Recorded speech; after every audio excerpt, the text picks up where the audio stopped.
Yama ka san me faru sai ka faɗa.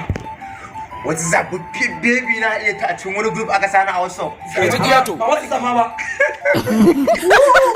Wala da bani ya dawo da ita.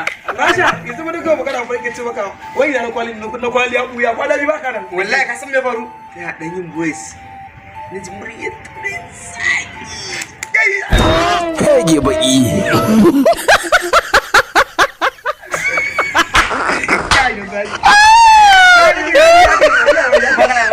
Wallahi aka ma yanzu ma ta turo wani zap message.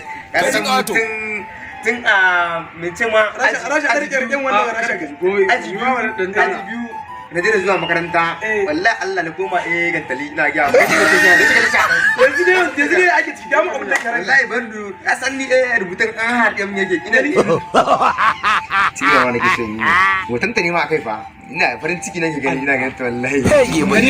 ina farin ciki ma yauwa cire ma jero gali wannan ita ce ita ka daura akan DVD ala ita ce ma na yasin din hegere gali na kwali in karantawa mana kai Rasha zo na ga muku dan matan ku ba su turo muku irin wannan ba ina ga muku zaka jin karantawa na ce ma.